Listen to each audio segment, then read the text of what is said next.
how about someone is watching you closely?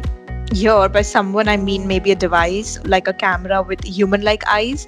Well, be ready as this will soon become a norm in every industry. This is Priya Dialani, your host and senior editor with Analytics Insight. A very warm welcome to everyone on our podcast. Well, to add to what I said before, did you know Amazon is about to take employee monitoring to a whole another level of dystopian surveillance? The retail giant will ask delivery drivers in the US to sign a biometric consent form or lose your jobs. But we are about to see the rise of new high tech systems that take surveillance to a new level of awareness and sophistication. Artificial intelligence driven solutions and all the related technologies has the potential to completely change the workplace as we know it. Well, there isn't much you can do to stop AI surveillance encroachment on your life, but you can surely equip yourself with better understanding and more appropriate skills and behaviors. Well, wondering how we can do that?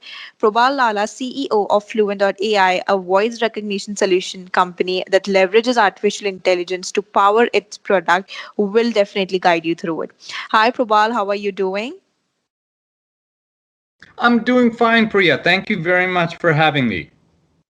Great, it's a pleasure to have you with us today. Kindly, help us, Probal, understand about the company, its specialization, and the services it offers. Certainly. So we are a venture-backed company in the AI space, and we're providing voice recognition on the edge of the network. We were founded in 2016, and our customers are primarily original equipment manufacturers, and we focus in on three segments: home automation, wearable technology, and factory automation. And how we're different from other players is beyond being embedded and highly robust, we're completely language agnostic. Okay, great. So, moving on to next question, Probal, I think it was quite insightful of what the company does. So, can you tell us about the mission, how the company was set up, or of course, about your journey as well since the inception of the company? Absolutely. So, the mission of the company is really ensuring that everyone can be understood by their technology, and it has actually a very interesting founding story in that the R&D or core technology associated with the company came out of the University of Leuven in Belgium, and they were working on speech impediments. How do you turn I'll say, a grunt into something intelligible? And so while traditional speech recognition technology goes from speech to text, text to natural language processing, and then to intent, we go directly from speech to intent. And we absolutely bypass the speech to text element. And that allows us to be very, very small in terms of what we do and be embedded as a result, be highly robust. And as I mentioned earlier, we become totally language and accent agnostic. With respect to my journey with the company, I actually started with the company as an investor in 2017, and I joined the board. And as the company sort of evolved through its various journey, the CTO and founder and the board asked me in 2019 to jump in as a CEO. My background really is in growth and scaling companies. And so what my contribution has been in terms of jumping in is taking us from sort of a startup to a scale up. Sounds quite interesting, Prabal. And I think a lot has been added to the company with your presence, of course. When we're talking about technology and particularly in terms of surveillance, it has always been controversial, not least for being out of sync with the basic values and tenets underpinning free and democratic societies. Indeed, the idea of using AI to do previously human tasks is already quite polarizing for many of us already. And the notion of also using it for surveillance adds to an element of the creepiness that we have been talking about. So, can you tell us, how about the growing need of data security at workplaces?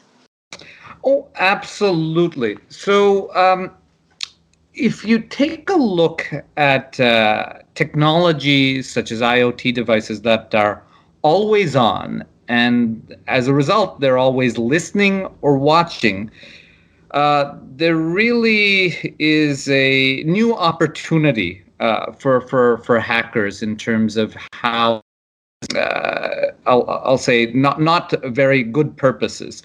There's an interesting example in 2017 of a fish tank, and this fish tank had an IoT monitoring device to look at the cleanliness of the tank. Was there enough food? What was the oxygen level in the water? But this IoT monitoring system was actually connected to it was actually a casino, and the casino's LAN.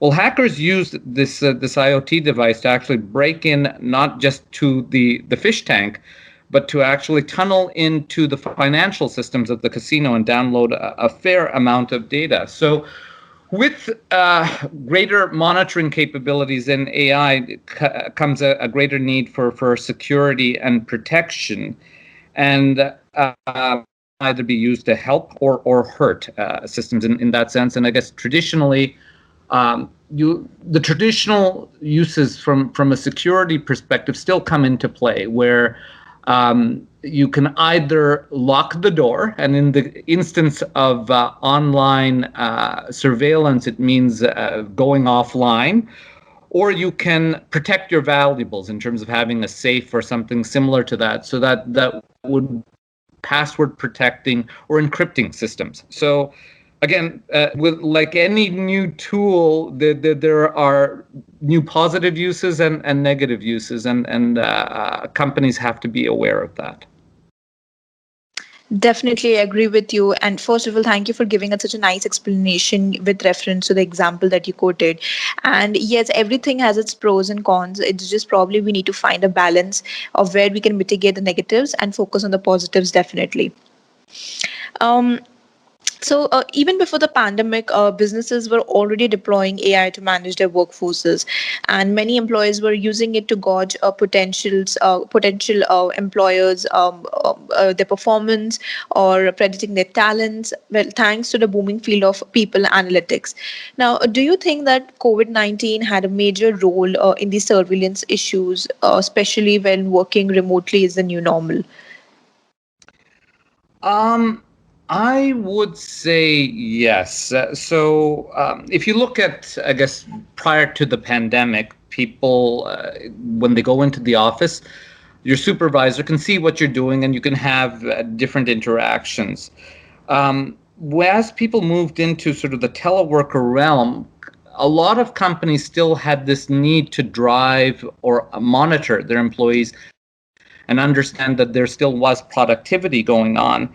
And that meant an increase in the deployment of monitoring technology and the type of things that are being monitored are people's emails, how many emails are being sent, chat capabilities in terms of what they're doing on Slack. Are they spending time on social media? Their calls, their usage. In fact, Zoom, I believe, used to have a feature that I believe was removed that would, for the paid version of Zoom, if I recall correctly, how it worked is it would actually monitor and report back to the host of a meeting if a user had spent more than 30 seconds away from the Zoom app itself. And so when you are actually at the workplace, your employer does have a right to a certain level of productivity and ability to monitor. When they do that in your home, there is a zone in terms of where is it about monitoring productivity and where is it impacting an employee's privacy. And companies need to actually be very sensitive to the fact that when monitoring employees at home, they may be heading into an area where privacy regulations are being violated, depending on the jurisdiction that people are operating in. Couldn't agree more with you, Probal. I guess there's so many things that are coming up right now, and just like we already previously that I mentioned that yes, there are negatives as well. So the AI boost in workplace surveillance could have just as many negatives as the positive ones. For example, an employee who knows they are being watched maybe would might be less comfortable working. And over time, this can hurt the morale and increase employee turnover, costing employees more money in recruiting and training, and of course, retaining. So, how do you think that AI can address these privacy concerns and enter the surveillance of workplaces? Um, so it's a very interesting thing. Privacy, I guess, is having the power to protect oneself or one's information in order to limit, I guess, others' influence over our own behavior. And in particular, as you're talking about AI, our privacy hinges on our ability to control our data, how it's being stored, how it's being modified, who's actually viewing it, and how it's being used. And I guess I take a look at again the fact that companies now with real-time ability to look at all sorts of data can not only just monitor an employee's behavior, but they can profile employees, and it can directly affect our lives without our consent. And to this end, I guess the companies have a right to survey and provide both, I guess, productivity benefits, but also safety benefits to employees by monitoring these sort of things. But they also have an obligation to protect the employees' privacy rights and where and how the information is used. And this is, I will say, the way to protect against it is ensuring both that the tech that they deploy is private by design. So there's consideration taken into account that allow users to know what information is being collected and to turn on and off that type of information, and that it's not an afterthought, that the technology is created from that perspective. And so companies have an obligation in choosing their monitoring technology to make sure it's private by design. But also from their own policy perspective, they have an obligation to ensure only let employees know what the data will be used for and who will have access, but also ensure what it won't be used for. When you are looking at monitoring technology that can monitor not just our activities, but also certain behaviors and profiling, this sort of information can perhaps, say, be provided to an insurance company. It's not necessarily something that an employee has signed up for. So there is, I guess, more of an obligation with this new type of technology to ensure policies are in place that better regulate. Again, like any tool, it can be used for good or bad, and it's up to us from a societal perspective to guide the rules by which these technologies are applied. Well, yes, I think we need certain regulations and standards that can govern the security and privacy aspects of such tools so that our personal information or our personal data is valuable and it's significantly stored. Talking about these technologies, I think cameras are also a vital tool for loss prevention, especially in retail environments. So customers and employees alike may be responsible for theft, but placed security cameras can mitigate this threat as well. So especially if those cameras are smart and imbued with the right technology to perform the job better. Now, considering that the US retailers lose more than $60 billion a year to theft, this is a pressing concern for sure. Having said that, how do you think Fluent AI as a company is innovative, and are there any key partnerships and involvement done to drive the innovation? Certainly. So, what I would say is, if you take a look at the surveillance, and so we are in the voice recognition space, and voice recognition can be done in a multitude of ways. You can. So what we do is allow people to be understood by their technology, but we don't necessarily identify you as an individual. And certainly we don't provide that information online so that people can actually say, oh, this is Priya chatting or if this is Probal chatting. However, your device may individually recognize you. So by embedding capabilities, we limit the ability to identify, but also increase the ability of utilization. So from I guess a partnership and innovation perspective, we have been working with a number of OEMs to help, I will say, improve their products for customer use, but by, again, providing an embedded solution where data is not then collected on the web, it limits the ability to do that surveillance and invade people's privacy, so to speak. But talking generically, I guess, in terms of your comment about cameras being used to prevent retail theft, and every business has a right to protect itself. And certainly there are millions of cameras out there, and the ability for an AI system to, again, process every frame and do real-time analysis and surveillance is really tracking the movement of people. It can be used for good in terms of tracking a thief or protecting people from a safety perspective. But again, it can also be used in a negative circumstance with respect to profiling an employee and whatnot. And again, I get back to my answer to the previous question, where setting the right policies is how this technology is used, and also making sure that the technology that is chosen, that is private by design, actually enables the goodness of this new technology and removing some of the gray zone or bad aspects. Absolutely. I think since the time we have started this podcast, we're talking about the AI-backed surveillance. So I think most of the listeners would find this something as a science fiction. So just how close are we to achieving to full workplace permutation is still a question. Now, again, here I would say there are two factors to consider: the state of technology and the state of corporate adoption. So when you're talking about such technologies, for example, the voice recognition or artificial intelligence, how do you think these technologies are impacting today's surveillance issues, and do you think the role of leader has also changed over the years? Absolutely. So the adoption of AI, I would say it's interesting. People may think it appears like science fiction, but it has become science fact in many degrees. Some of our OEM customers we talk to have indicated that they want their systems to be better than human.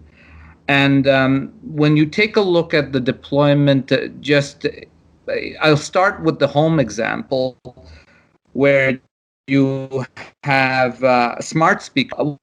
A lot of the technology that enables people to turn on the light, dim the light, get a recipe, can also be used to collect information about people's behaviors in terms of what time they go to bed, what is their preference in terms of movies, etc. And all of this data from a consumer perspective. Similarly, when you are taking a look at smart buildings in an enterprise, it's not just surveillance technology, but it's technology that's used for green-friendly buildings in terms of temperature, et cetera. But the monitors that are being put in place and the sensors can, again, be used to collect data about not just masses, but individuals. Technology is here today, and the adoption is rapid.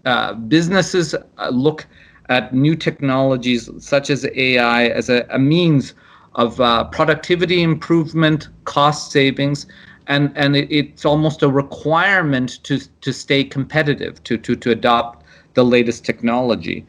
And in that stage, the role of a leader has actually changed over time. It used to be a leader was more a manager in terms of directing people on what to do and how to do it. Nowadays, I'll say a leader has become more a mentor for an organization and needs to provide guiding principles on how a business should be run. And again, this goes towards the policies associated with businesses. If it's adopting technologies that have more real-time access to people and much more personalized biometric type information, certain principles have to be put in place in terms of what technology is chosen and what information is collected or isn't collected and how it's used. Definitely, I think again we are trying to find a midway solution of how we can have the ethical usage of AI-backed surveillance systems, or even for that matter, voice recognition systems, where we are not implementing the technology that is against the ethics and morals of a society, but eventually also making sure that we have effective implementation of these technologies as well, because that's how the future is going to be. Now, as for the adoption side, I think things are very complicated. Like some of the technological solutions are free, others are cost prohibitive, especially for small business owners.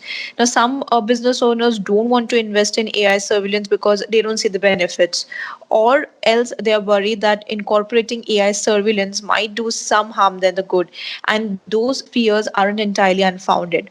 So having said that, like, this is one probably challenge or one negative aspect that we have been talking about. I would also like to know, like, are there any challenges that Fluent AI has faced till now, and how have you overcome those? Certainly. So again, our product really is not focused in on the surveillance side. It really is about voice recognition. And so the challenge for us hasn't actually been about adoption and the concern around adoption. It really has been more about over demand. We by being able to provide an embedded solution, we have been inundated by requests from large organizations to put our technology in because it is so innovative. However, being a smaller organization, the challenge actually has been for us in terms of remaining focused on where we have what I'll call our right to win. We cannot necessarily compete with the large online AI providers that have billions of dollars of resources. So we need to focus in on those areas where we provide a competitive advantage to our larger customers that these other online providers can't. And that goes back to what I'd stated earlier in terms of being able to be a voice solution that's in completely offline and private and secure, highly robust, and then language agnostic. With respect to the challenges, I would say when we talk about businesses, etc., I'll say it's more an opportunity than a challenge. And when I talk about language agnosticity, sitting here in North America right now, when you look at voice recognition tech today, it works at greater than 90% availability if you're speaking with a North American accent. However, with the diaspora of different ethnicities in North America rapidly increasing, and our world is really a mosaic more than a melting pot of individuals, we do have a lot of non-native accents. They perform at 90% level when you're talking about a North American accent, but if you're talking about an Indian accent, an Asian accent, or frankly, even in Canada, a French Canadian accent, the accuracy of the technology drops sometimes below 60%. And the interesting challenge that we overcome is because we are accent and language agnostic, we actually provide an opportunity to provide solutions that are much more reliable and to that end also much more secure because of its embedded. And the challenge really is getting that message across and delivering it in a fashion that we can still under promise and over deliver and deliver on that promise ourselves. Well, to be honest, I'm glad that your customers and their organizations out there who are liking your product and they really want to go on board with it. So good luck for that, Probal, in the future as well, and for the current existing scenario as well. Now, this brings me to my last question, and that would be: what are your views or on the future trends of voice recognition solutions, or probably the integration of surveillance at workplaces? So it's interesting. Again, it's a common theme in our conversation today, and how you did the preamble to this podcast. It's not just AI technology, but if you take a look at 5G in terms of telecommunications networks, you look at very small IoT devices that are proliferating. There are more devices out in the world than there are people. And in fact, if you look at IP addresses from an internet perspective, had to go from IP version 4 to IP version 6 just to keep up with the number of devices that are out there. That, tied with sort of increasing in compute power, is driving a dramatic technological change in terms of how we are being tracked from a location perspective, how devices are now always listening, always looking at us.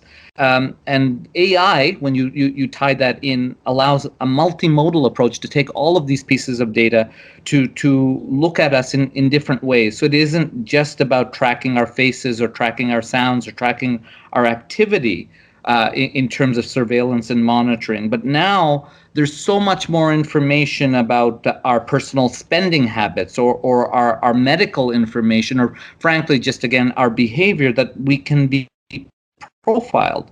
So the nature of surveillance now has changed, where it is not done in an interrupt basis. It is done real time. It is continuous. And it gets to a much more personal nature of what we're doing from a trend perspective. And to that end, you can't stop the progress of technology. We are actually heading into a world that I think it's a given that we will always be connected, and what we do will always be monitored. It is just the approach that we take as a society and as companies need to take a very strong stance on policies. And you made mention earlier about ethical AI policies that really start addressing these issues. And it goes back to, again, a comment I made earlier. And we as a society choose to use that tool, that makes all the difference. So if we look at privacy regulations and make sure we take care, are focused on not just productivity gains and safety, but also protection of individual privacy and rights, and balance that in the development of our technology and the application of that technology, I think the trends bode well for us as a society in terms of both improvement of our quality of life, but also having satisfaction and I guess a trust that the world is going to be in a good place, not a bad place. So hopefully we head towards a utopian world of where our technology helps us versus a dystopian world where Big Brother is watching us.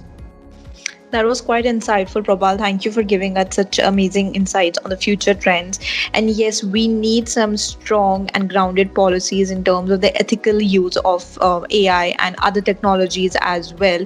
Because as in more we are growing and innovating, new technologies are coming into place and are going to penetrate our lives in each and every aspect forever. So yeah, we need to work on those regulations and policies as well, so that individuals or humans on a whole are not harmed in terms of security and privacy. And yet, even in free and democratic societies, we have already given away so much personal data in a digital age that the concept of privacy has been greatly devalued and diluted. Occasionally, we did so in the hope of being safer or healthier, but mostly in order to consume more relevant ads, watching more interesting movies, show off from the executive club lounge, and snoop on people we dated in high school. Yes, we apparently are capable of being creepy too. So stay ahead of the curve if you don't want to be caught blindsided by these new tech products. Well, thank you so much, Probal. It was a pleasure having you with us on our podcast, and I'm sure our listeners are going to like this podcast. So, wishing you all the success and best wishes in term for Fluent AI, and stay healthy and stay safe.